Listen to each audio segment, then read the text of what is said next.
Back to the Roaring Peacock podcast, a Leeds United podcast. And we're here again. My name's Adonis, and you know me as at the Adelites on Twitter. It's a very good hello from me. Joining us to discuss a bunch of Leeds United related topics is Machiavelli at Ewan Metcalf, the Prince of Darkness. Hello. Our youth correspondent, Juicy Rob. Good evening. And making his debut, Pie Man, Andy Pie at Balearic Social. Good evening, everyone. Did I say that right, Andy? You did, yeah, that's fine. Excellent. Okay, the last 2 weeks, we went ahead for the first time this season in a 1-1 draw at Newcastle. We qualified for the dizzy heights of the Carabao Cup fourth round after a draw with Fulham. And we lost 2-1 to West Ham after another spirited first half display, but it wasn't enough. The under-23s demolished Liverpool 4-0, drew 4-4 with Blackburn in a bonkers game. And while Jack Jenkins and Liam McCarron penned new deals, the under-21s beat Oldham 3-2. And Juicy Rob will update us with all the latest on the youth teams. The women beat Chester and lost to Bradford, leaving them joint top of their division. And looking ahead to Watford, we'll be awaiting an injury update on Llorente, Koch, Ayling, Bamford, and Rafinha, while Forshaw is almost certainly out. With a muscle tear, Strout will return to the 11, with Bielsa having to choose whether to drop Cooper or Creswell, who impressed on his debut. Rob, you're going to have to leave us soon. Do you want to give your juicy update? Or the juice report? The juice report, I'll keep it as brief. It bodes well for me that speed impresses you. And every woman that I've ever been with, unless they were lying. Exactly. Great 2 weeks for the youngsters, as we say. And again, the clear indication that, as well as the injury crisis for the first 11, that the young lads are willing to step up from 18s to 23s, 23s to first team, and so on. The win against Liverpool was brilliant. I remember that we spoke before in the podcast, obviously, and or the stream, and we were talking, me, you and Matty, about potentially that being a tough fixture. I mean, it was on paper. It was a lot closer than it was in reality with regards to possession stats and so on. But there was a clear winner running out 4-0. Could have been 5 if Gelhardt had got his hat-trick. So fantastic result against Liverpool away, and to come away with all 3 points. Propelled us up the league. And then the following fixture against Blackburn, I think you summarised it well in your introduction. It was chaotic. What a game for the neutral. Again, on paper, it was balanced, probably on merits. Blackburn deserved a point. I say that through gritted teeth, because I think Mark Jackson will have been disappointed that we let the lead go in 90+7. After Amari Miller got sent off. But again, another good result, and Gelhardt with another brace. So fantastic couple of weeks for the 23s. Really puts us in good stead going into the next fixtures. And then just a couple of other bits of news in terms of from the youth front. Obviously, as you have mentioned, there was new deals for some of the youngsters. And I got an interesting tidbit for you that only Don Revie awarded debuts to more teenagers in Leeds United's history than Marcelo Bielsa. Gelhardt and McKinstry were the 16th and 17th teenagers to debut, obviously when we played in the Cup against in that win against Fulham. So fantastic, again, showing good faith in the youth and some good performances to boot, even coming to more recently, Charlie Cresswell against West Ham. Thought he played absolutely magnificent, looked right into place, and just backs up what we were saying kind of prior to the games in terms of how we're going to handle these injury crises. Stick Cresswell in. I know me and Matty were both big advocates of that, and we did, and he delivered the goods. So all things considered, very, very good couple of weeks for the youngsters. And to cap it all off last night with, again, quite a strong team for the 21s. Some of us was in there and so on against Oldham. But that game, I thought, was the Lewis Bates show. Absolutely phenomenal. Pulled the strings in midfield. He's pressing, he's passing. He was cutting off any kind of attack from Oldham. And those lads went out and did the business. So very proud that they managed to pull off their first ever victory for Leeds in the Papa John Pizza Hot Dog Cup, or whatever it's called these days. So, no, really good couple of weeks for the youth, and puts us in good stead for upcoming fixtures. Nice. We've got a lot of injuries at the moment, and with the way that Creswell has stepped up, are there any other under 23s there who you think could make a similar impression at first team level? Well, it'll be the lads that have already kind of shown that they're willing to be, or Bielsa's willing to put them into the fringe and into the fray. So you're looking at obviously Joffe. For me, Somerville, I think definitely will get more game time in the coming weeks. Minutes rather than full games. I think in terms of natural progression, Cresswell's going to take advantage of the centre-half conundrum a bit like Struijk did. I think he's probably more than likely to be that guy now that gets more minutes from the 23s in. I think he'll start against Watford as well this weekend, potentially with Struijk. Depends on fitness levels of players and who's back. And like you said, the injury crisis doesn't seem to be alleviating. So I can see Cresswell keep getting minutes, but then you've got to look at it. McKinstry's put in a shift. Amari Miller's playing well at the minute. Lewis Bate with Forshaw's injury as well. So I think there'll definitely be a lot of the 23s on the fringe, a lot of the 23s in the squad. As to who gets minutes, I can really probably only see it at this stage being Somerville, Cresswell, and Joffe. Somerville, Cresswell, and Joffe. In my opinion, others may have obviously other opinions, but there's plenty banging on the door. McCarron, McKinstry, the list is endless in terms of quality that we've got in the 23s. Are they all ready for first 11 football? I'd say not, but Cresswell, Somerville, and Joffe so far have definitely warmed themselves up to the challenge. At least it looks like.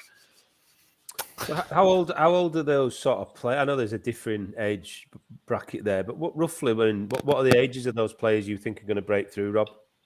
Well, I mean, in terms of age group, you're looking anything from the kind of 19 to 23 kind of age group that sits in that, because the younger ones that are showing promise, like Max Dean and so on, I think they're too young. They'll be blooded up to the 23s to replace the gaps that we see these lads taking on the bench. And it was something that we saw last season. A lot of these lads are sitting around about 19, 20 years old. So I'd say it's too early to tell if they're even going to be Premier League professional footballers going forward. You don't know that they're certainly showing the right signs. For some of them, it might not work out, and a few of them might end up out on loan next season, or even we might move them on. But if you look at the recruitment, it certainly seems to me that the people we're bringing in are all adding value at whatever level they're coming in at. So McGurk played really well lately. Obviously, the lad that came in from Wigan in the summer. You've got to look at what the lads have done that came in last year. So, Greenwood, Joffe, Drame, they're all performing at that level. And we are kind of making a statement in the 23s. I'm just going to bring up the table, actually, because I didn't see the update from the results. There was some games yesterday, but we were comfortably mid-table. And I believe Matty alluded to it last podcast about the fear factor that our 23s are giving people at the minute because of the pressing, because of the style of play. They're coming in and sort of delivering at the same level or the same intensity that the first 11 are giving. So there's a lot of teams, especially in the academy sector, that are kind of sitting up and saying, well, hang on. So, we're currently sat in fourth, 11 points, 3 wins, 2 draws and a loss. The statement win really of the season so far was that result away at Liverpool on the 19th of September. That was a phenomenal performance. The Blackburn game was chaotic. It was one of those where it could be 1-1, 0-0, 2-2, 3-3, 7-4. It could have been whatever you like. But on balance, the performances have all been equal. I think what's frustrating Mark Jackson this season, and Matty will probably attest to it, and anyone that watches 23s regularly, is the defence doesn't seem to be as shored up. But then again, if you look at the problems from the first 11, it's vertically integrated. We're moving Cresswell out of that 23 team, and he's the 23's captain. He's stepping up onto the bench more and being utilised in a first 11 training sessions week in, week or day in, day out. So it's leaving these gaps that some of the 18s are having to step up to the 23s to fill. So the injury crisis in the first 11 certainly has a knock-on. It's certainly having a knock-on effect down the pyramid of the academy. But the performances in the PL2 Division 1 this year have been equally as good as last year. Just need to shore up the defence a bit. Okay. Andy, do you have a question for Rob? I just saw obviously some of the highlights this afternoon of the game. I mean, obviously Somerville knows how to put a penalty away.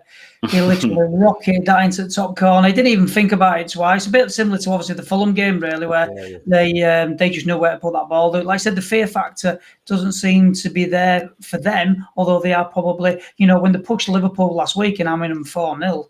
I mean, I think that took obviously a lot of people by a massive surprise. But just like I said, just looking at what I've seen, highlights wise, they do look good. And obviously with Bate, people have obviously been talking about him, but he hasn't really obviously stepped anywhere near the first team yet, because obviously Mark Jackson wanted him to obviously integrate properly into this team and show exactly what he could do. And by all accounts, that's what he came up with last night. Yeah, it was a good performance. For me, he pulled the strings. His whole demeanour as an 8, he really encompassed the box-to-box debate yesterday. I think he did everything right. We set up a little bit differently. We started across the back with 4, and we kind of put, a bit like England at the minute, there was kind of 2. Bate was holding back a bit more, sitting in kind of deeper with Charlie Allen, and then we had the wingers, and then obviously Max Dean. But I think as the game progressed, Bate saw more creative freedom directly through the middle, also running off to the channels, and he really came into his own. I thought he controlled the game last night. And again, I know Oldham are in all kinds of pickles and problems, but you can only beat what's in front of you. And some of these players last night were younger. They weren't the 23s, they were the 18s that are stepping up. And these are professional footballers. We didn't bully them. They didn't bully us. It was a fairly even game on balance, but we certainly did enough to win. And again, it's going to be one of those where we're probably going to kick ourselves at the goals we conceded. They weren't, they were avoidable, but a statement win in terms of it's the first win we've ever had in that competition.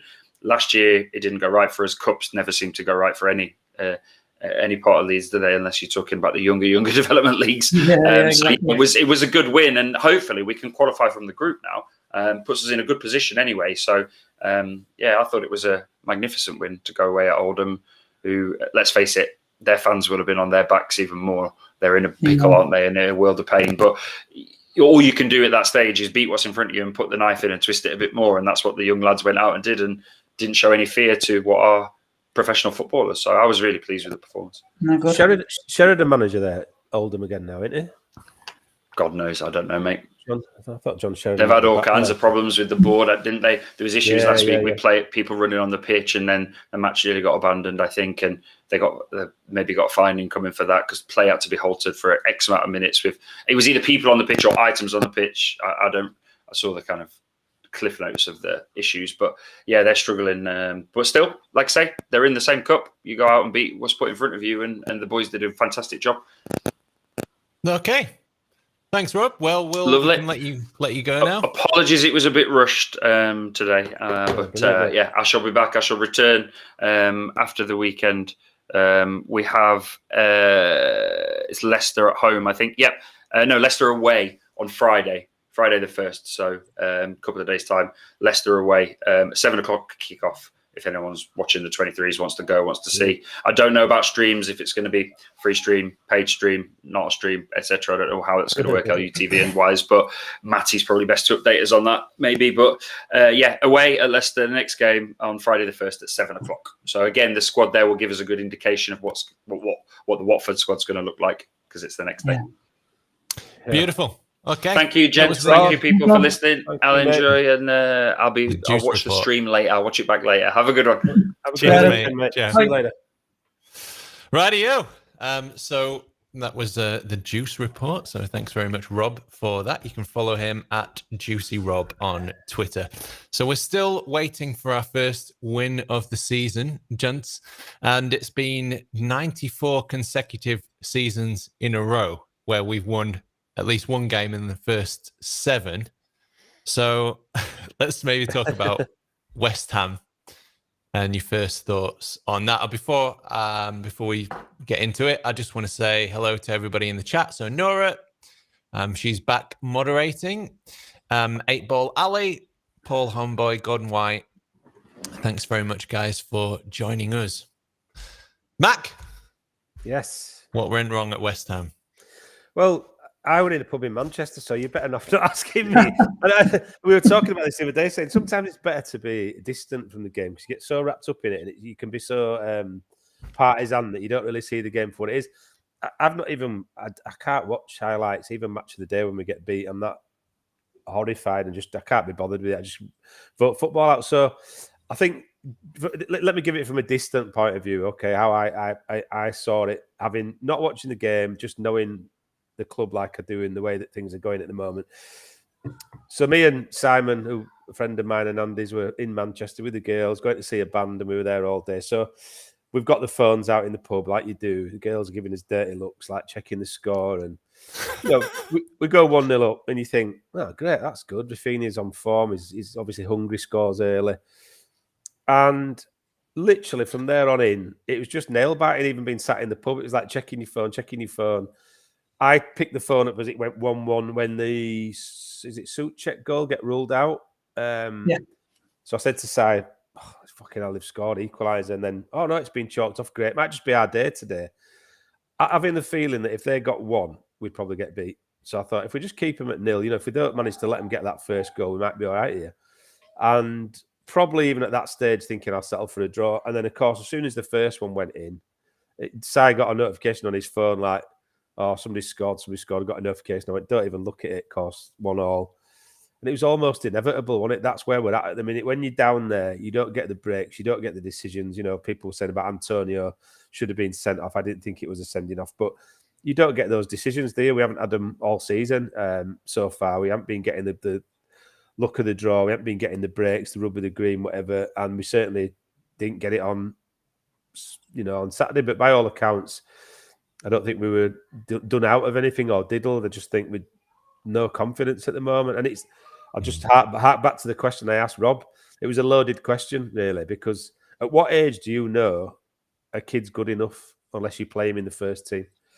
Because ultimately, there's plenty of good players who've started at 19, 20, 21 years of age who've gone on to have great careers. You never know unless you blood them, do you? And I think, you know what I'm going to say, I'm not going to even mention names, but there's players in that team who are still young, probably a year or two older, who've been given chance after chance after chance, and we're still persevering. After the Fulham game, I'd much rather see a Joffrey or a McKinstry who looked cool as you like. Andy said it, play without fear. They haven't got that fear factor. But then there's the danger that you bring him into a team who isn't confident of senior pros. And does it rub off on them? Does it have that negative impact on the way that they're playing? There's a great... But I have a belief that a lot of young people don't suffer from that. They tend to play their own game and have their own confidence. And probably because they haven't been part of that first team infrastructure, that it doesn't rub off on them as much, if you know what I mean. So just disappointed, to get 6 games in and think, we slammed one a game. The positive flip to that is, and this is what I was thinking on Sunday morning when I sort of was thinking about it, I probably think we're only 3 points behind where we should be. So I think we probably should have beat Newcastle. I thought we should have put that to bed in the first half, and shouldn't have given them a chance to get back in the game. And we possibly deserved a draw, could have got a draw against West Ham. So really, looking at it on the negative side is, we haven't won in 6 games, we haven't won a game yet, da-da-da. But also, we're probably only 3 points behind what we would have been projected. Yeah, all right, Burnley, yeah. If you're looking at it on paper, maybe we should get a result. But actually in the game, we got a late equaliser. Everton, same, came back twice. So again, I'm looking at it on a positive side and saying probably only 3 points-ish behind where, if we had three more points, if we'd have beat Newcastle and got a draw at West Ham, we'd probably feel a lot better, wouldn't we? Andy? Right, so I suppose before the game, the big talk was obviously around Cresswell and obviously him starting. But obviously with that, everybody was obviously under the understanding, would he start, wouldn't he start? But obviously he did start and he played tremendously well. He did. I mean, he's up against Antonio. I mean, the thought was when we played Fulham, the thought if he played up against Mitrovic, but he never did play, he thought he might struggle a little bit. But it was great. Literally, he gave Antonio no time at all in that first half. But looking at the actual game, when you see how it all transpired, Antonio had a flash shot in the first half, which just literally narrow went wide of the post. And then Melier saved from Benrahma. To be fair, it was a bit of a powered puff shot, but great save. But then we scored, and then obviously Rafinha then hits the post. Dallas had a shot saved. So basically there you had 3 chances, which we could have been 3-0 up before they even had a sniff of getting it. But the problem we've got at the moment is that Like somebody said in the chat box there, we go out of shape. And Dallas looks. I was looking at them on Saturday when it came to half time, and they look really tired. Rodrigo looked great at times. He really did. His touch. You'll have seen it on Match of the Day where he flicked it round their defender, and Rafinha was just nutmegging them for fun. He nutmegged Antonio like he wasn't even there, and Antonio just had to put his hands up and say, "Yeah, you've done me." But the more and more this game went on, they were getting pushed further and further back. And then, as Bielsa said, they just tried to defend it. But we had chances. We still had. But then when Rafinha started pointing to the bench, saying about his calves, he wanted to come off, he's gone. But if we'd have had him for 90 minutes, the game could have been completely different. But they just started to get on top again. And then when there was that arm in Melier's face, at first, I thought he's a definite, it looked like he'd elbowed him, but when you saw the replay, it was just his arm. So, given no goal, which was fine. But then when the deflection went off Firpo, that game was a bit, as it was. But Firpo was over the other side. He wasn't even on the left-hand side. So when Bowen's cut inside, he literally was cutting into the area. Firpo's come back across, it's hit him and gone in the back of the net. When he should have been over this side, actually, where Bowen was. But, it is what it is, you know what I mean? But it was. I don't think there was anybody in the ground who were really, whereas we've seen seasons gone by when it's not been going great, they've got on the back, but they didn't. They were just staying with the team all the way through, except for them two idiots who decided to run up pitch from West Ham side and literally go getting dragged off at pitch and what have you. One got thrown back over, but yeah, there was a bit of bothering in one at other stands as well, wasn't there? Because I think a lot of West Ham fans got one at boxes. So my mate was sat in a family stand, and once they scored, that was it. Then they started berating our Leeds fans. At the door came up, and the rest is what you'd expect. But no, yeah, it's just frustrating at the moment that we're not winning. But it'll come. It's so weird. Last pod, I had a spider living on my microphone, and now I've got a fucking fly coming at me. Keeps landing on me. Fuck off. Anyway, Sonia brought a cup of tea earlier on. Tell Son to get a cup of tea on. I've got it. Mine's there. I know. Come on, Son. There we go. Yeah. Look, it's him got my initials on it from a sister. I'm the only one. We had this thing about being in the pub. You've got a cup of tea. I'm the only one who takes this literally. It's because I'm an alky, you know what I mean? Well, if I get invited back again, Ewan, I'll do a beer next time. We'll have a beer together. Yeah, sound. Turn your light on, Andy. Yeah, I will do. Yeah. Look, just he's gone all 80s Sarajevo like me. Sorry. Perfect. No, you're right. You know what fuel bills are like. Just getting around to some chat then. Bandy's saying we gave the Hammers a right hiding in the first half. Nobody bullies Antonio. However, Cresswell did. It was gut-wrenching to lose that game. Cresswell and Strout must start against Watford. Paul says, hope you take that. Want you back for good. Well, thanks, Paul. Inducing my singing. I'm sure everybody appreciates that. Can I just say that after playing the same teams last year, we've dropped 4 points. We're tending to lose our shape towards the end of the match, says Gordon White on Facebook. And to highlight that point, something that I did want to make, Phil Hay, I'm sure you've heard of him on Twitter, put out these two little graphics that show the average position of our formation. So in the first half, very solid looking formation there. 4-1-4-1, basically what you'd expect with Rodrigo dropping back in that kind of false nine position.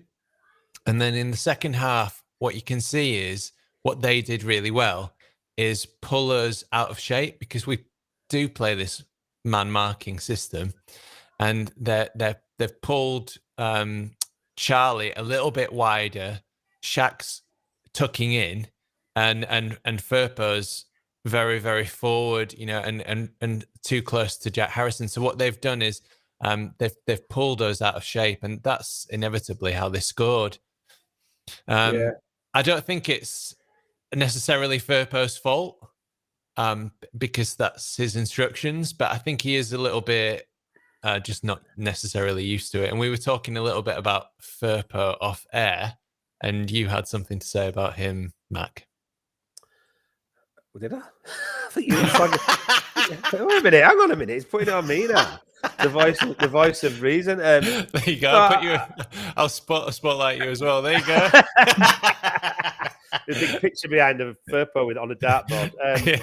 No, I think it just, I think the point I made, it's far too early to call Firpo's long-term career at Leeds United. But my point, and everybody, if you've listened to any of the previous podcasts, which I hope you have, will know that I used to berate Alioski a lot over his quality, not over his effort and his engine and the things he brought to the team. But we've lost we've got a gulf in personality on the pitch for me at the moment. And even though Alioski was not the best player, Andy's played football, you've played football, Donny, I played football. Sometimes you just need that player who's a bit mad, who's going to wind the other team up, who's going to get everybody at it, who's like, you couldn't quench his enthusiasm, could you? Whatever was going on the pitch, he would do the same thing. Now, again, questionable on the quality at times, but we're actually missing him on the left-hand side, that engine, that up and down, that overlap, that, and I think Firpo's he's playing in a team at the moment who are not confident, and that's got to have an impact on him being a new player to the side.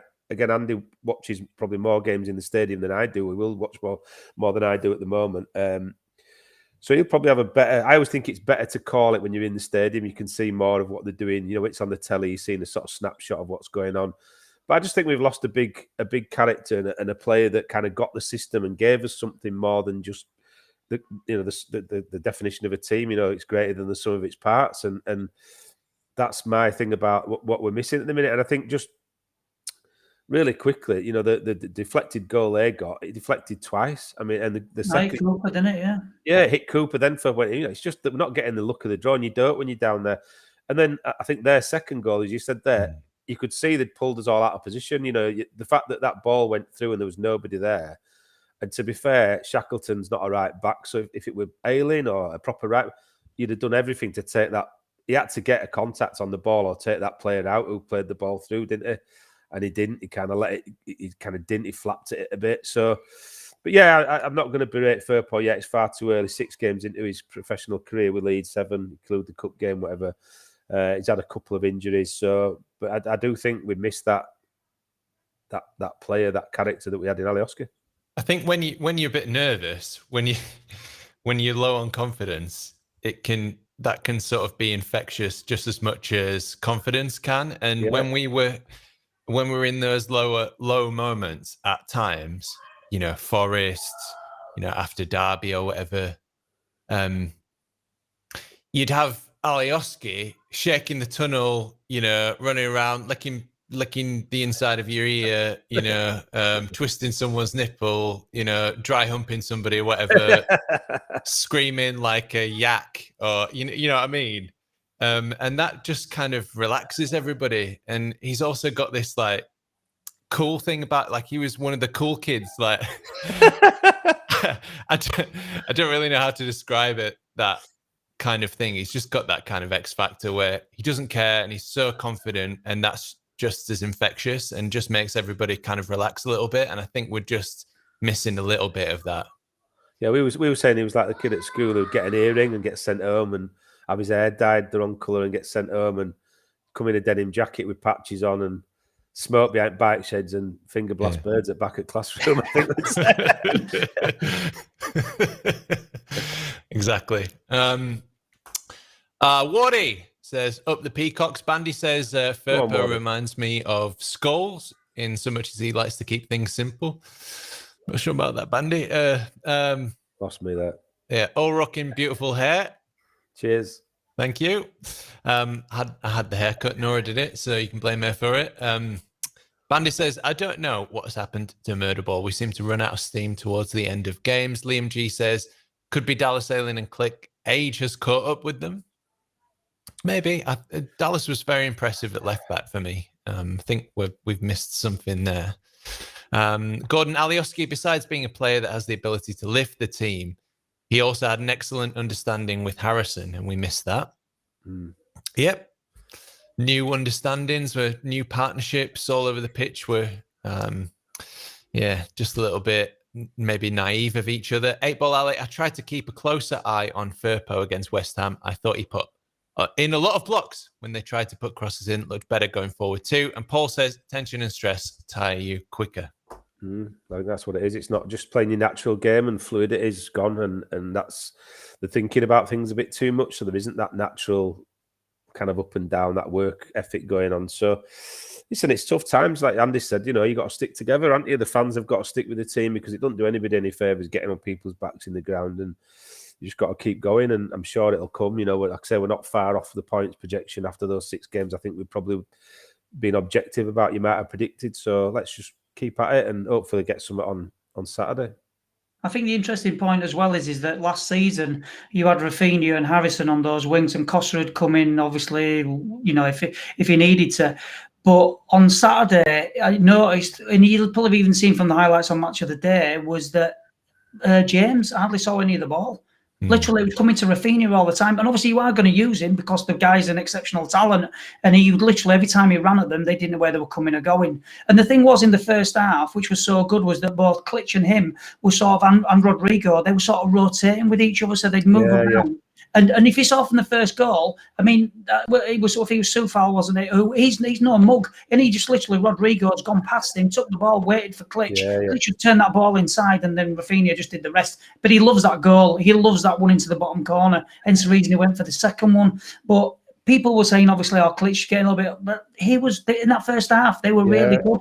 The problem we have is that when we're playing Dallas in midfield, he's not a central midfielder. If you're gonna use him as a midfielder, right? And when you look at this weekend against Watford, you've got options of using 3 centre backs and using 2 wing backs. If you wanted to really look at shoring it up and trying to stop that, you would allow Kalvin to move a little bit further forward then, because obviously at the moment the problem we've got is that Kalvin, literally, he was made a bit of a mug of on Saturday because he was having to do jobs of like 2 people up and down, and he can't do everything on his own, and that's the problem. So everybody's singing to him, you're just a shit Declan Rice, and it was like he wasn't. He had a decent game, but he was getting mugged off a little bit because he just didn't have enough players around him to help him, and he can't do everything. And that's where the shape went, because normally he'd be moving into that position between obviously the defence, and at one point he would just sitting at centre back. So we just need to have people in there who can alternate and just literally speed it up a little bit, but also use Dan James. We haven't paid 25 million for a winger to not really use him. I know his missus had a baby this week, or last week should I say, so maybe that had something to do with him. But yeah, we just didn't really use him on Saturday in that first half. I think it's not the first time that we've said that, though, is it, this season already, that Phillips is doing 2 people's work. So there's got to be an issue there. But the other thing which you could look at if you want to be, critical, is we've known that for quite a long time that we've needed somebody with him, and we haven't been aggressive enough in the market. For me, that was the one position, not criticising the Dan James purchase, but I'd rather have spent 25 mil. We balked at spending 35 mil on Rodrigo de Paul. But we spent 25 on a winger when you could argue we had wingers, So I think that's the only criticism you can make of the setup, is that really we knew that was a problem. We should have solved it. I think Paul, though, wanted to go for obviously European games, didn't he? I think that was probably, But it was also the price tag around it, wasn't it, that kind of put us off. So, I'd rather that they spent 20-25 on a centre mid to help Kalvin and give Kalvin, some support than get another winger. And I'm sure Dan James will come good. I was relatively happy with the signing, but be interested to see how they go, because who's going to step into that position with Kalvin now? Already people are talking about Bate, saying that he's that perfect foil for him, but he's so young, and the thing is, as well, with the shoe is that the age thing. I don't get it. Look at the other week when we played Liverpool. Obviously, the young kid obviously gets injured, but man, he'd been out on loan. Obviously, he was at Fulham. Then he went out on loan to Blackburn, had a really good season, then came back to Liverpool, and he is the talent. He really is, you know what I mean? You saw him play when and Klopp had no issue about putting him in. Obviously, look at Rooney, again, another talent. The thing with Joffrey, again, the kid's a talent. You're just trying to think, can he obviously work up against them, Premiership defenders? Well, you don't know till he tries to give him a go. You've got to give it a go, aren't you? And I agree with what you said about, what I've seen a lot of this season, which I really love, is the understanding between Klich, Rodrigo and Rafinha is growing, and I really like that. A lot of the goals, a lot of the chances that we're creating are coming from that, and that's great to see. Yeah, there were a lot of positives, weren't there? I think Rodrigo was a massive positive because that was the best he's looked in a long time, probably since Burnley last year. Yeah, I like him. Where he scored those 2 goals. So I really like him at 9. I like him dropping back, just being that little bit further up. When he drops back, he really starts to move them out of position. He was looking good. They're starting to build up a little bit of an understanding with each other. We'll get there. Dallas for me, he's not. I just don't think he's a midfielder. But again, some minor improvements. I thought he played okay in the first half. It's just that it's such a specific position, and we need it kind of now, And I thought he played very well at left back, so why not put him there? But you never know. Maybe he's just 2 or 3 games away from being a really good central midfielder. And I do feel a bit sorry for Rads because he gets tweeted at a lot. And obviously, sometimes when he has a whiskey, he likes to respond. Don't we all? It's one of the first lessons you learn, even as a nearly 50-year-old bloke from North Leeds, is that whenever you've had a drink, don't tweet. and nobody's watching mine, but all of Leeds is watching his, and you just should know better, really, shouldn't you? Yeah, and you look at they almost got Conor Gallagher, and look how well he's done for Palace so far, and they almost got Lewis O'Brien, and obviously he was like the dog botherers player of the season, so he must be good. So yeah, I just feel like maybe it's just a little bit unlucky. Fine margins, yeah. That's all it is. Yeah, exactly. It's fine margins. Yeah, it's just a case of whether it sticks us in the mud or not. And I think we've seen enough quality from this Leeds side in the last few seasons to kind of be very confident that we won't get relegated. But at some point, you have to start winning. Yeah, I compare it to like women. It's really bad having a child, and it's really painful, and it's it's a lot of trauma for a female, but it must go out of their mind to have another one. And it's a bit like us last year, because there was games and periods of time where we felt exactly like we do now. Where's the next win coming from? We've also forget that injuries, the reason why we struggled at certain times last year, particularly at centre-half, was we had Koch and Llorente out at the same time. And then suddenly people were surprised when we had them back for 10 games at the end of the season playing together and getting used to each other, that we did well. Well, it's not a surprise. You're missing two international footballers at centre-half, and you've got Strikeout, who's been out for 3 games through suspension. Come on, you've got to give people a little bit of leeway, and also think back to, we had exactly these conversations last year. Well, we had a problem, didn't we, last season, though, didn't we, with the injuries, obviously, but just this year, it just seems a bit as incredibly hard.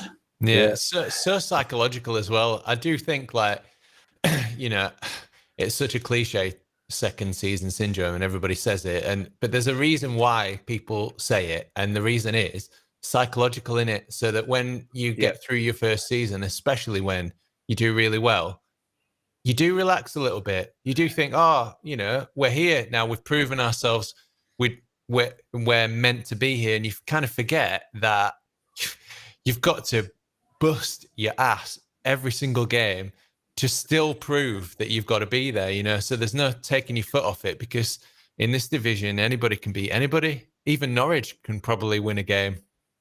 Oh, come on now, don't be stupid. Going a bit far now. Probably be us at bloody Ellen Road, won't it? Well, they were saying, weren't they, was it a match of the day the other day? They haven't won a Premier League game for like 15 games. Last 15 games they've lost. Yeah. Just insane. And if that was any other manager, they got eyed out, but it's they just stick with him because they're happy to go up and down.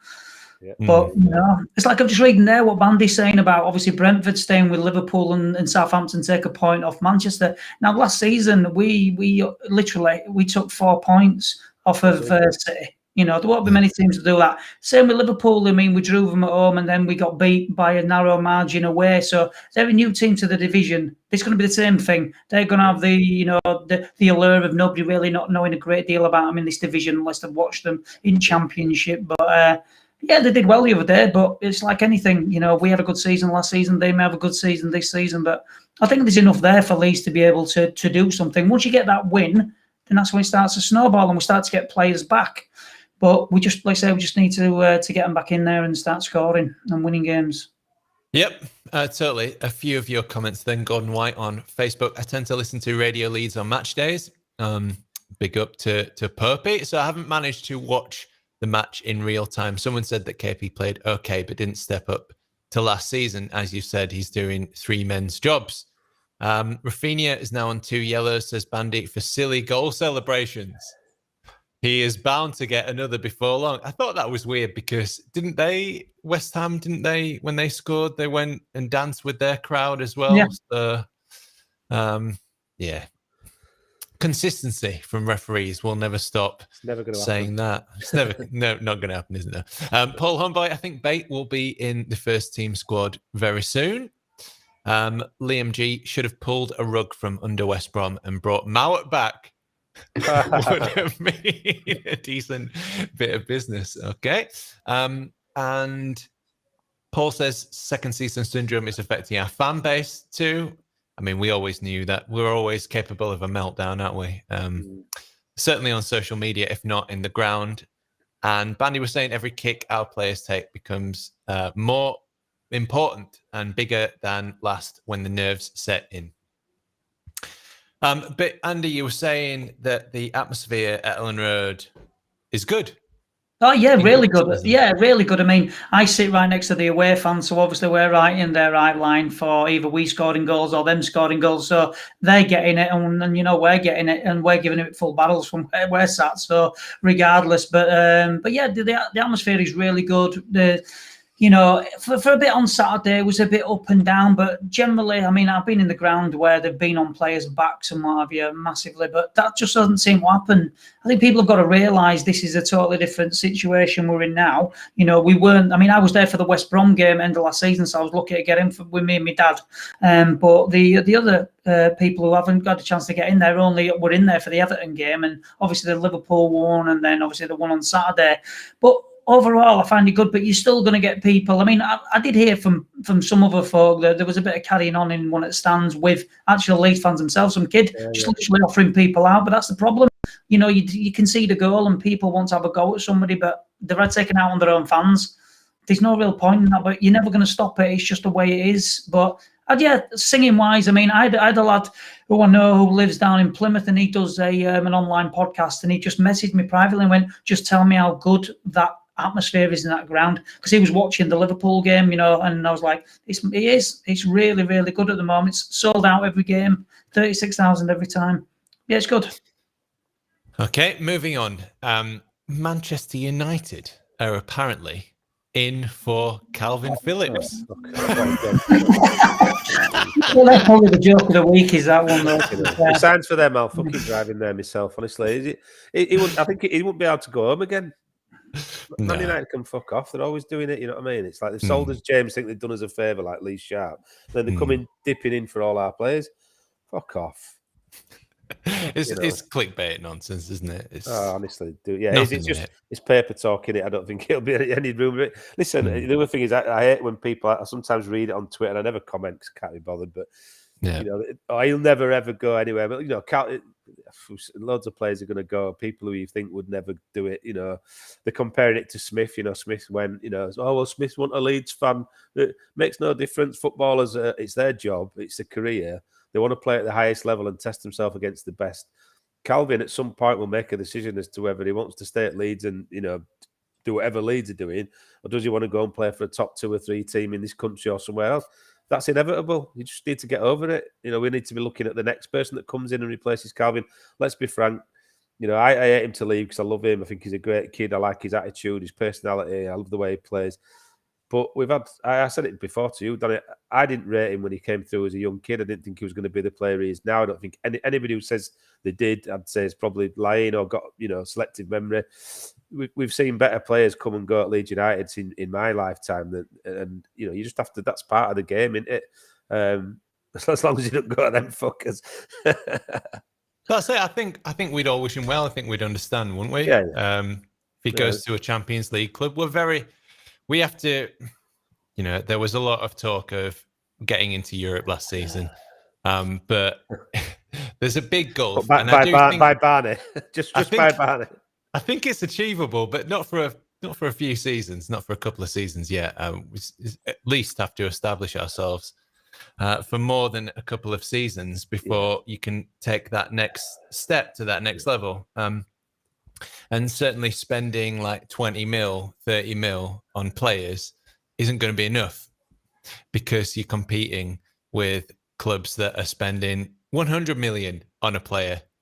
But if you look at like the players like Alfie McCalmont, for example, if there's any ex-Leeds player that gets up for a man of the match on a Twitter poll, they win it. I know, yeah. Inevitably. It don't matter what you think they play for, they know full well. Exactly. Look at Ben White last season with Brighton and their season. Yeah. I'm sure we still all wish Ben White well. I think as long as you don't go to Scum or Chelsea or a certain Turkish team, then we're gonna wish them well. And there's nothing I'd like more than seeing Kalvin Phillips or even Erling Haaland, for example, lifting the Champions League trophy. I'd be very happy to see that, as long as it's not for some horrible scumman.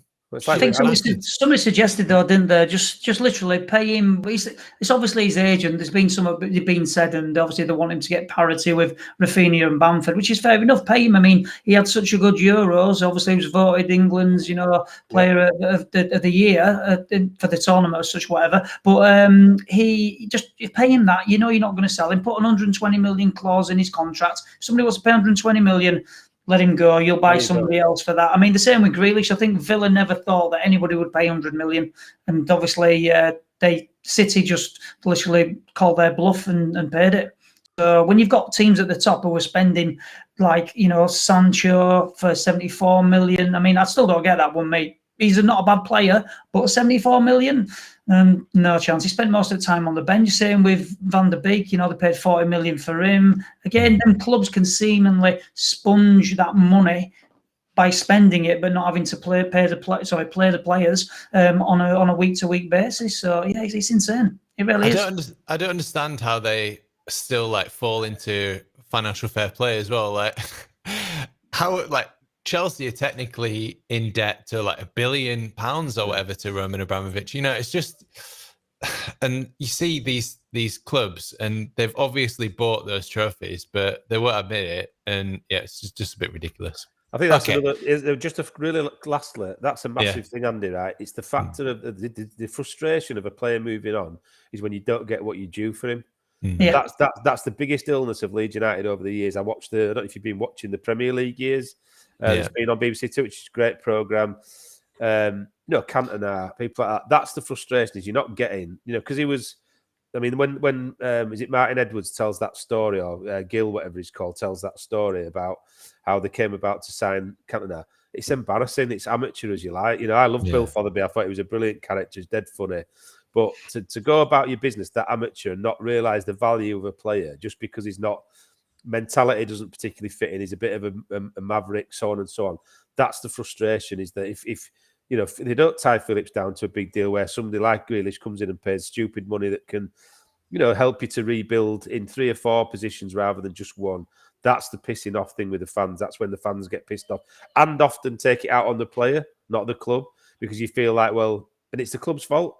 Like you say, get Phillips tied down, get all these players. There's no way Kalvin Phillips should be on less money than Rafinha or Bamford in my book. So get him looked after, make him feel like he is that pivotal player that you need, that homegrown player that we want to keep.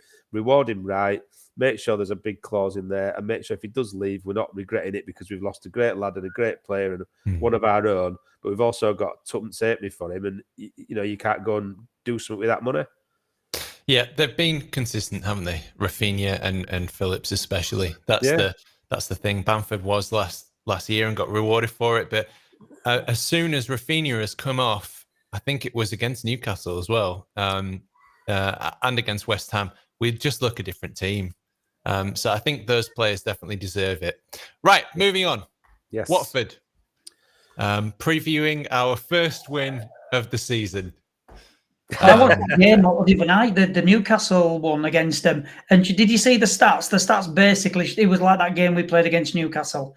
There was like so many chances for both teams, and they were both wide open. And the thing is, when you look at the Newcastle game, we should have been about 5 or 6 up before half time. I mean, they had a chance or two, but before St. Maximum scored, we should have been out of sight. But to me, Watford look exactly the same as you were watching the balls being played through their back line, and you're just thinking to yourself, to be fair, our wingers could have a right field day against these. I mean, they can be a little bit, they've got that Sarr up front, and he's quite dangerous. And if you get the ball to him, he's not scared to get his head on it. But at the same time, is that their back line looked well creaky.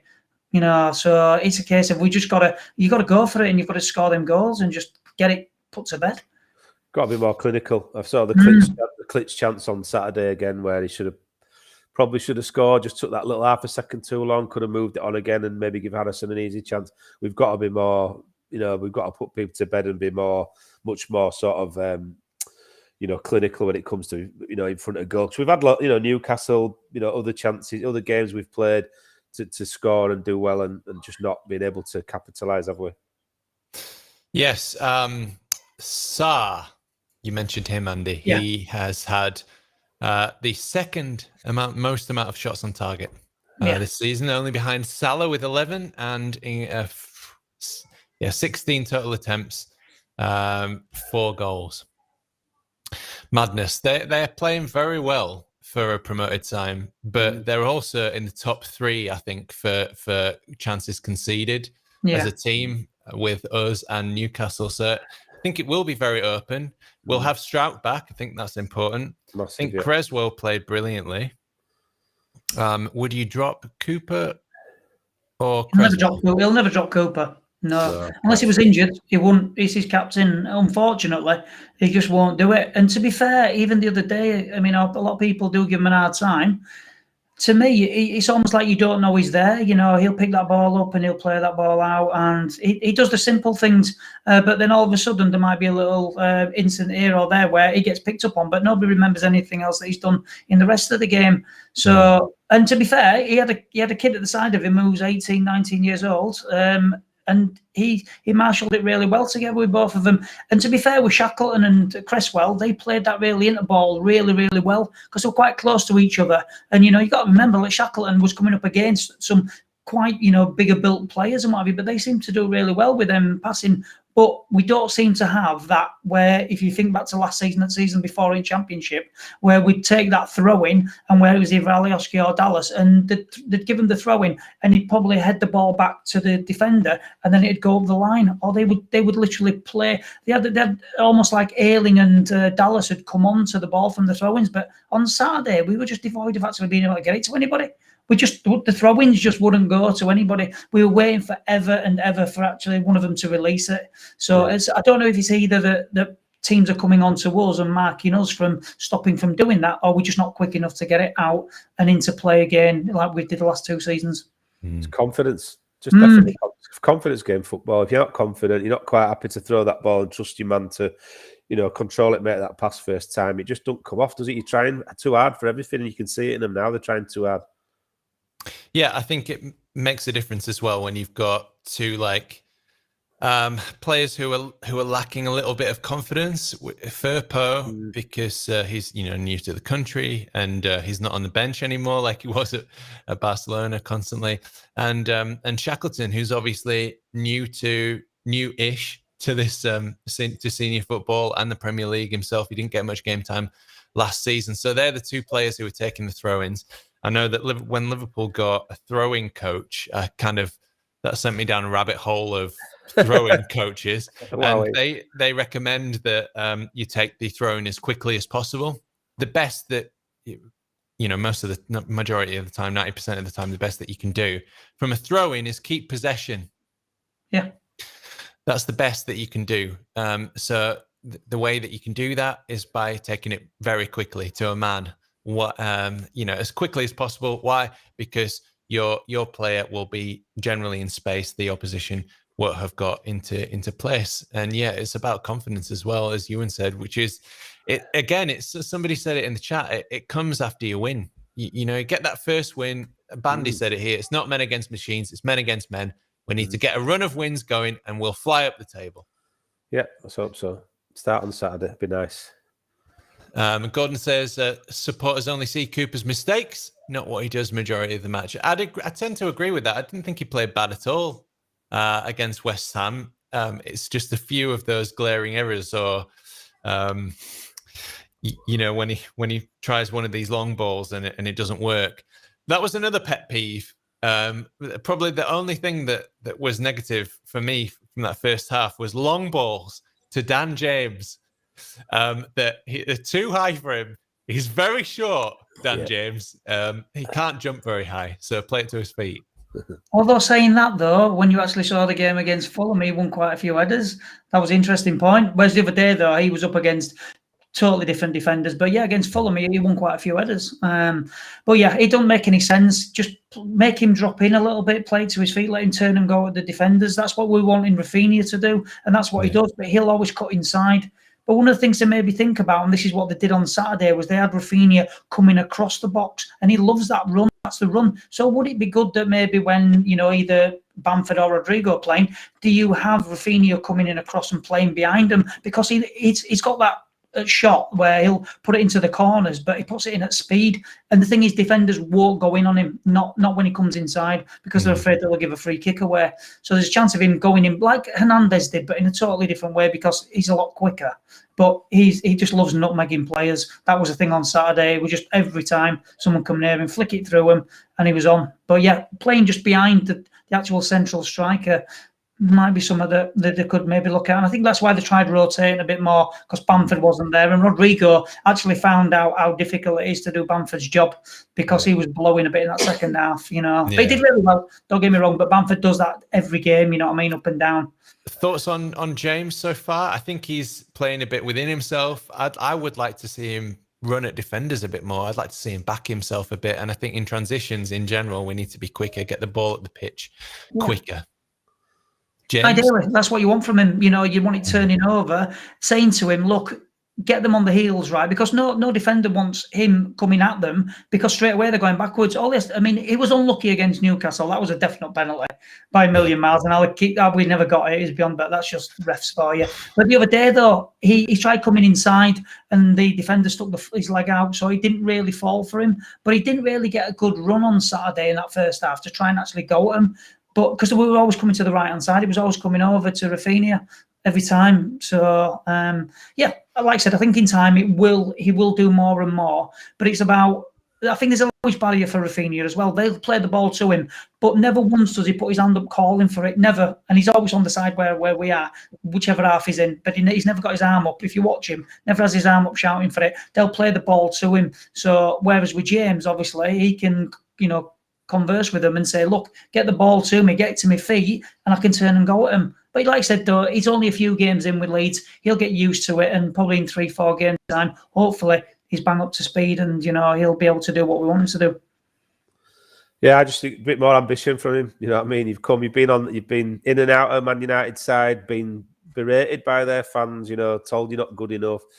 You come here and you've got a great opportunity to make a mark for yourself and start again, and not seeing that ambition from him times. But again, you could say it about Firpo, you could say it about Shackleton. How many games have they actually played in the last 12, 18 months? It's not a load. So there is going to be that time element to it, but I'd love to see him be a bit more ambitious. You look at his pace. I don't care who you are, what defender you are. Nobody likes to see a kid like that running at you at pace, getting inside, cutting inside like Rafinha does and taking the ball. We'd win loads of free kicks, loads of penalties, loads of... we get loads of opportunities created by that pace and that speed, and it's just don't seem to be. I don't know if you said playing within himself. It's just that again that little bit of an injection, that bit of ambition to drive on and get it done. But again, early days. Okay, and final one from me before we move on and wrap this one up. That I'm glad you brought it up, Andy, because that James decision really, really pissed me off. And I think there needs to be more transparency. The Premier League have to come out. The referees have to come out, the group or the union, the actual referees themselves, the video assistant referee. They need to say, we made a mistake, or this referee made a mistake. That should have been a penalty when we've looked at it, because it's so annoying. I mean, you've got eight TVs in there. You've got 12 people or however many is in that room at Stockley Park. Somebody has got to say at some point, that's a clear and obvious error. That's a penalty. And they had an excuse before when they didn't have VAR, and now they've got absolutely no excuses. And I think they just need to be transparent about it and come out and say, look, he fucked up. He's off duty for a while. He's suspended for the next game or, whatever. The problem the other night as well, though, Donny, is that when that goal was given originally for West Ham, when Antonio went over Melia, the liner didn't even flag. So basically, if we would have gone without any VAR, they'd have got that goal, and it would literally poleaxed him. You saw the arm go up, but the liner is only looking potentially for an offside.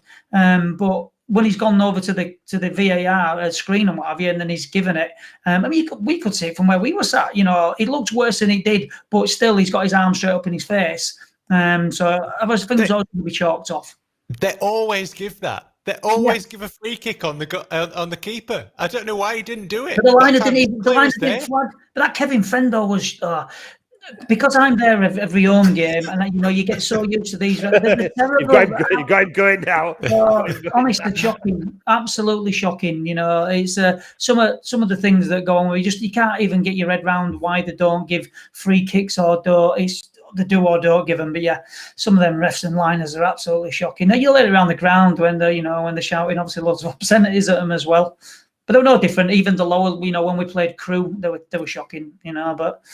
That's refs for you, isn't it? And that's what VAR have got in for. They're terrible. And the thing is, the linesmen now have got less responsibility because they don't flag for anything. Like you said about offside, they don't flag for any offsides anymore. They wait till the play's finished and then potentially put the flag up or not. And if they score, it gets looked at. So they've got all the bases covered. And the pressure that they used to have on them isn't on them anymore. To be watching every aspect of the game, that was clear and obvious. Everybody around grounds can see it. I think there's definitely, again, you don't get those decisions when you're down there and things aren't going your way. But we've never got them. I watched that again, harking back to that Premier League years. Fucking Man United, honestly, they've won titles and won games and won important games based on the fact that they get every decision. There was one, I watched the sort of run into the Blackburn when I think it was the first Premier League season when Blackburn were up there. I don't think they bought Shearer then or whatever, or was he out injured? But anyway, they got a penalty at Blackburn, which changed the game round, which helped them go on and get a result, which basically put them so many points ahead of Blackburn they couldn't get back. They got played extra time, 7 minutes against Sheffield Wednesday for no reason. And Bruce scored both them goals. Bruce scored both them headers. It's like you could watch their team. It's always different because you only see the highlights and you only see your own team really, all the time. But there's teams up there who get loads of decisions week in, week out. Certain players get decisions week in, week out. And there's certain teams, and we're one of them, will get absolutely fuck all. And, there's the fact that the stadium is partisan, is loud, is intimidating, is volatile, don't help us because there's referees that come and think, I ain't going to let a crowd dictate to me what that decision was. I'm going to be my own person. And it makes them make stupid decisions almost against the crowd to think, I'm not going to be influenced by the crowd. It's not being influenced by the crowd. It's fucking blatant. Just give the decision. You daft swat. And like you said, they've got. We're all on it now. Why did you mention referee? Don't mention it, Donny. We needed it. We needed to have a good round. Yeah, we need. Yeah. It's been. We need to stop feeling sorry for ourselves and we're a really unconfident team and we just need to win. No, fucking have a rant at the ref. It's really cathartic. Blame the refs. They're all twats. So the refs want to be the star of the show, and that's what it is. They want to be the star. They come in there with an agenda going. So what? We were at Ellen Road, but it's me who's in charge here, not the players, not the. Look at all the games so far this season, right? Man United can't really say, we got battered fair and square. I don't think there's anything there. But again, if it had been 1-1 with 3 minutes left, I bet you they'd have got something, right? But it wasn't. But Everton can't really think of anything blatant in there that you could. Oh yeah, yeah. The penalty, the penalty, which was didn't play 4 minutes. That was the worst thing. He didn't play 4 minutes. To not look it on VAR. So yeah, you're right. There's Everton. Burnley, they should have had at least 2 people probably sent off. They get away with it. Yeah. Game in, game out. Newcastle, Ridiculous. I think Newcastle the penalty that we should have had on James.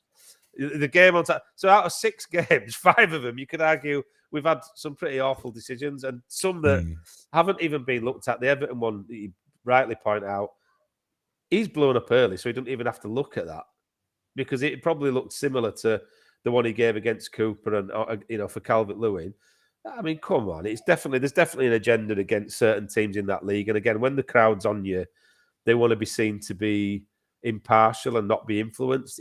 Again, it's not being influenced. It's pure. It's clear and obvious. Let VAR do its job, like the one against West Ham, which the right decision came out of it in the end. But had it been left to the referee and the linesman, we'd have been we'd have lost 3-1. Yeah, exactly.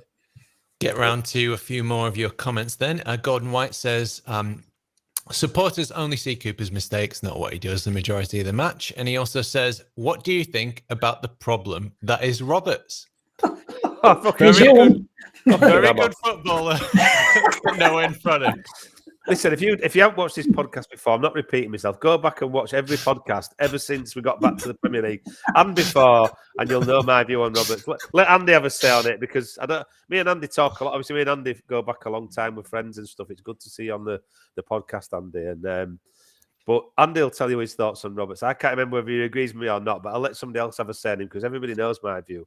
Nobody else gets that many chances. Let one of the kids have a go, because he's shit. Go on, Andy. He's not putting his chances away, and that's the problem, isn't it? Yeah, just again, it's a confidence game. He don't look confident, but I just think he's had his chance, man. He's had loads and loads of chances. Best thing we could do with him, get him loaned out. Maybe like a Beckford. He's not going to be that good, but get him loaned out to somebody in the Championship. Let him go at the level that he's used to. He's played reasonably well. I didn't think he was a world beater there either. I've got to be frank. I mean, the thing that I was saying the other day was he played for Wales against Estonia, right? He was shit. So I was jokingly saying he might have found his level against Estonia. He was still shit. So, what is his level? People keep talking about him finding his level. Well, go on, tell me what that is then. Because do you think that, because obviously when he first came to us, he was pretty much injured straight away, and he's obviously spent quite a lot of time, even though he's still fairly young. I just don't think he's ever really been in a complete run where he's been able to play. He was injured, then he got injured again. I understand where you're coming from. I mean, I don't think he's the worst player we've ever seen at Leeds, and he's certainly not the best player we've seen at Leeds. But the problem is at the moment is that when the situation that he's coming onto, he's either we're chasing a game or we're struggling a bit. So and he's probably the main thing is that he's probably not the player needed at that point. But we've got no choice. We've got nobody else. Bielsa doesn't want to throw on one of the young kids. So you know what, he's turning to him and saying, no, you're only 23 or whatever, but I'm going to put you in there because we need somebody with a bit of experience. And obviously he was in the Championship with us. So I don't know that the answer to that is, will it ever come good? He scored that goal against Southampton last season, but it's a conundrum, not for sure. Every week, somebody's just said it in the comments, right? Barney says it every week. This is Roberts' game. He's going to score this week. He's going to get 2. He's never fucking done it. I mean, what's his best position, Andy? Good question. I mean, it's not that what's his best position, because he's always playing him almost as he's played him up front. The other day when he brought him on, he was almost sticking him out on the right wing, which that was a bit of a bizarre one. You might as well have brought Somerville on to begin with. You know what I mean? Bring him on. He's a winger. There wasn't really any point in putting Roberts out there. That's not the type of player he is. The issue we've got is because Bielsa will always play with one up top, is that we never get a chance of ever seeing anybody else playing in that. But even when Hernandez were there, Hernandez was the one feeding the ball to him or feeding the ball around. So with that in mind, it was really good. But Rodrigo can't do that because Rodrigo's a 9, whereas Bamford's a 9 as well, but he'll drop in and do a lot of the hard work. But again, the issue is that we've got really nobody to fill that void in behind there. We were hoping Rodrigo would do that. But since Hernandez has gone, we don't really have somebody with that magic touch who can just play them balls through. We're struggling a little bit. Yeah, there's two players that we've been missing, isn't it? And that's a number 10. We never replaced Pablo really, and we've been hoping Rodrigo would step up to take on that role. And then the other thing is like a consistent number 8, and that's only really because Click has either having to be played at 10 or he hasn't really found the form that we saw from him in the Championship. And what you're saying, Andy, is completely correct, because Roberts always comes on with 45 minutes, half an hour, 20 minutes, 15 minutes to go, where we need a goal or 2 or 3, or in the case of Scum, 4. So I do think that works against him. I don't think necessarily his performances were any worse or better than some of the other players that we've been talking about, like Firpo, for example, or Dallas. But he's always in the spotlight, isn't he, Roberts? And simply because he's, everybody says it. If Roberts is the answer, I don't know what the question is. Yeah, well, it's fair. I think it's fair.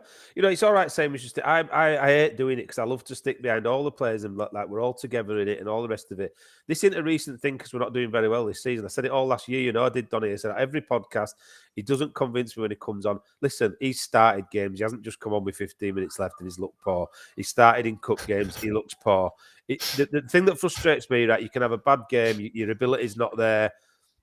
I've seen him lose the ball and he sulks and puts his head down and don't chase back and try and get it back. That's unforgivable in a Bielsa team. So it's not just his ability and his confidence, it's his work rate, and it's the fact that my belief is he's got away with far too much and he actually thinks I can get away with more than other people. I don't think anybody else on that team would lose a ball in the final third of the field and sort of go, oh shit, I better make an effort, look like I'm trying to get back for it. Just don't show me anything, no physicality, no desire, no ambition, passion to make sure that that ball sticks to him. If he does take a poor touch, he's going to put his body on the line to make sure that nobody gets it off him. It's the whole piece for me. I'm not just berating him on ability, or I'm berating him on everything. He's dead. He's dead.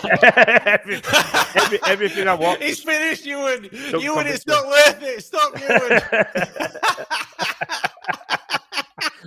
You know me. Don't get me started. I shouldn't even have mentioned it. I've got to get around to the chat now. Badger says, just joined. Good to see you, Badger. I know you're talking about Tyler fucking Roberts. He says, just send him to Rob Pice for parts and fuck it off.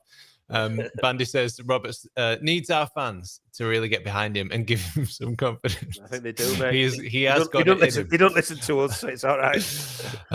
Sorry about the last 5 minutes then, Bandy. Liam G, Roberts is going to bang a hat-trick against Watford. We would love that. We'd love it. I'd love it, but Ian.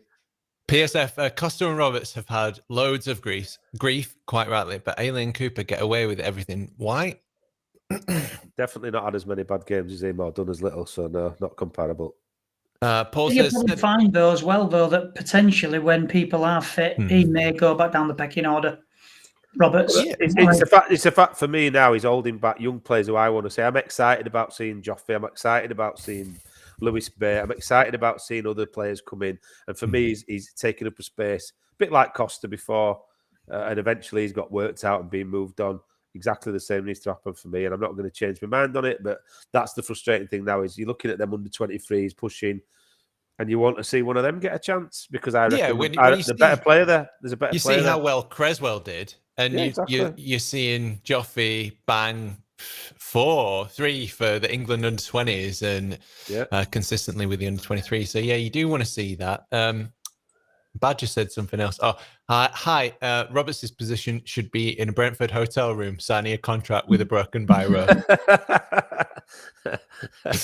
So Roberts' best position from Badger. Paul said it before. Roberts has till Christmas to prove himself, or one of the under 23s is in there permanently. Yeah. Well, Nora says, but we have so many other promising young players. We should give them a chance. Nora says, what's his best position? The bench? Fucking hell, as far away from the bench as possible, mate. He keeps bringing him on. He's getting roasted tonight, I tell you. Sorry, Tyler. Sorry, Tyler. Yeah. Eat an ice cream. Go do a bit of vacuuming. Right. Hoovering. What's a hoover? Yeah. Bielsa picks out form players all the time, and it has worked. PSF, it has worked in the past. I remember in the Championship, we'd have a really bad game, and he'd put out the same team the next week, and we'd win. It just hasn't happened yet, has it? Andy, no need for panic. Yeah, just literally, there's not what we can do at the moment because they've just got to go with players that we've got because of all the injuries. Like I said, I think once the players are back fit, then he will just go down, and he could end up going out on loan maybe in January. I think he needs to do something. He needs confidence away from it. I think that's what he's done with Campo, but Campo's Paveda, should I say? he at the moment he's only getting a bit of time at Blackburn. He's been coming on as a sub. Started one game, I think, and then I saw that he'd come on as a sub again, even out to 75 minutes. But maybe we should have a look at that Diaz at Blackburn. He's banging him in at the moment. Yeah. Ben Breton, what he's called, Diaz. He's knocking him in for fun. But yeah, I just think he might be knocked back down the queue after the next few games if we've got people back. Because he's just, like I said, it's just not happening for him. Don't work. That's the thing, not being personal against him. If it hasn't worked now, it ain't going to start working. No. That's fine. People keep saying he's 22, he's only still young. He's had lots of chances. And, at what age do you suddenly become a great player and it all worked for you? It don't tend to happen. Sometimes you move and it happens for you, don't you? You go to another club, you get that pressure off your back. New fans, probably fans from the Championship might think that's a good signing or a good loan.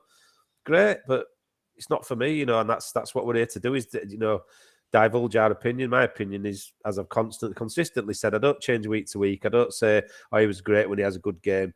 I've consistently said I don't think he's good enough for that team. And if he's coming on, we're weak. If he's coming on as a sub, we're weak. I've said it for years. I've said it for as long as I can remember, certainly since we've been at Prem. I continue to say it. If he proves me wrong, bloody ace. I hope he does. But listen, that's how I feel about it. Simple as. I've been around long enough to know I've seen it happen before.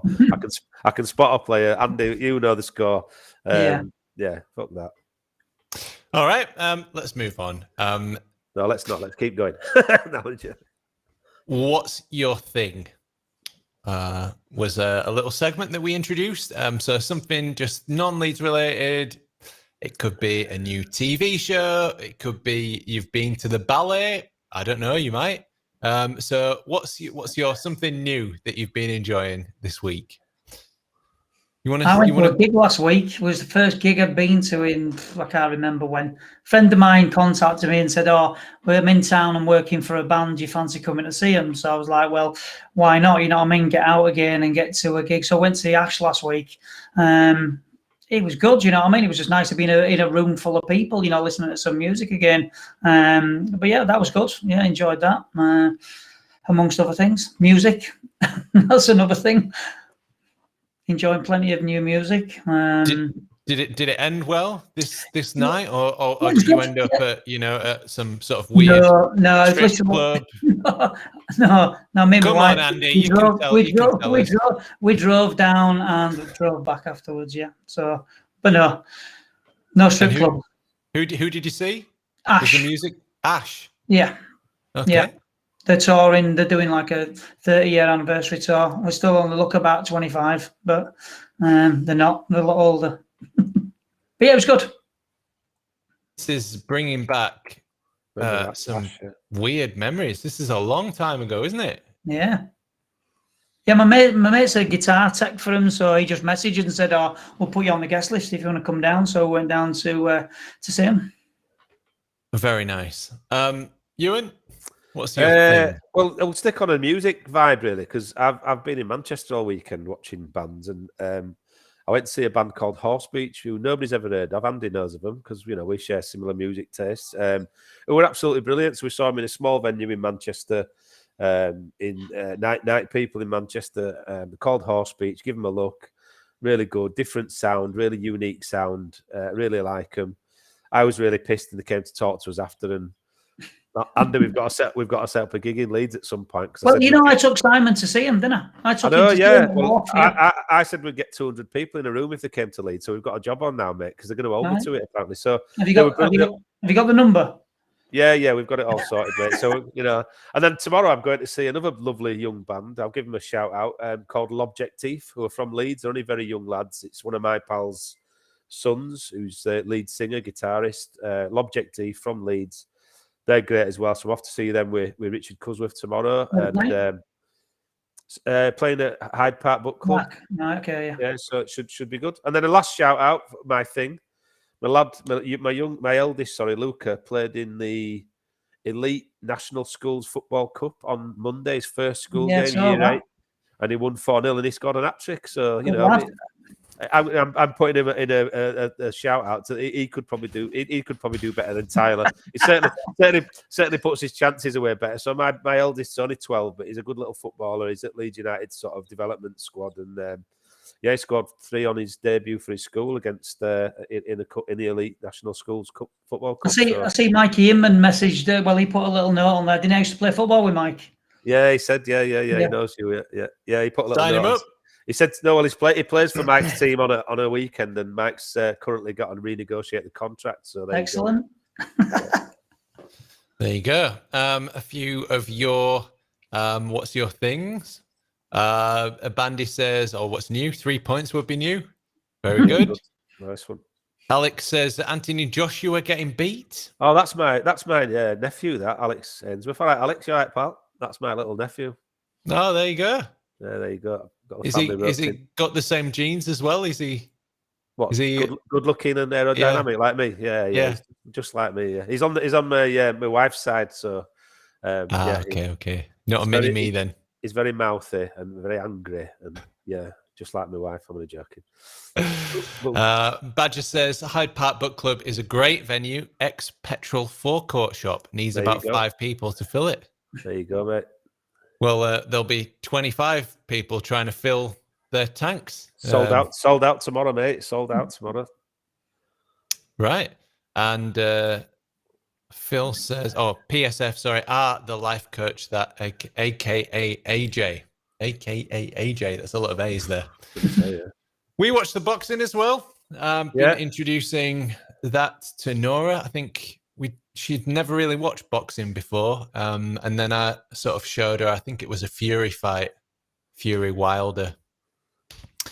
But yeah, she was enjoying the boxing. She's been enjoying that. And yeah, it was good to see AJ get battered by the better boxer. I thought, yeah, it was a good fight. And Usyk did very well. You know, AJ was like fighting within himself. He wasn't even throwing any punches, so didn't deserve to win. No, he never got on the front foot. So, like you said, he never got on the front foot, so he didn't deserve out of it. And he didn't even have to really break. I mean, I know he probably caught Usyk a few times, but he never looked like he was going anywhere. He looked like one of them blokes who turned up to Euros, didn't he? And when they all turned up in Holland, you want to be messing with him, you know what I mean? And he was like, Joshua was just not even in it. Not even in it. He's got a bit gun shy, hasn't he? Since he got clipped and he's shown how weak his chin is. Joshua, he's got a bit gun shy now. He daren't throw those big punches because he gets caught, especially by better boxers like Usyk. So he's definitely a bit gun shy now, and it's going to cost him because all he had. You know, I've never been a big fan because I thought, you know me, I'm not a massive fan of Eddie Hearn. I think he overmanages boxers. He doesn't let the fights that should take place. He likes his boxers to have a 0 record. You know, no losses. And it just makes for a shit show, really. So yeah, I'm not a huge Joshua fan, but it'd be nice I'd love to have seen him and Tyson Fury fought. That's the fight that everybody wants to see, and that's what annoys me about boxing now. You know, I've worked in boxing before. Is that the obvious fights that would have got made 20 years ago, 30 years ago don't happen anymore. It's just all avoid each other, keep the 0 record. It's all about the purses they get now, not about being the best at what you do, and it frustrates me a bit. So, yeah, I didn't even watch it. Not surprised by the result. No, but having seen that fight, I think I'd rather see Fury Usyk. Anyway, and what was the one other thing? So I've been listening to a lot of true crime podcasts, and there's a show that we just started watching, which is a little bit meta about true crime podcasts, and it's called Only Murders in the Building. So that's my little tip. And tomorrow is our anniversary, Nora and I's anniversary. So we're going to see the new James Bond film. Nice. How many weeks is that, Donny? It's hang on.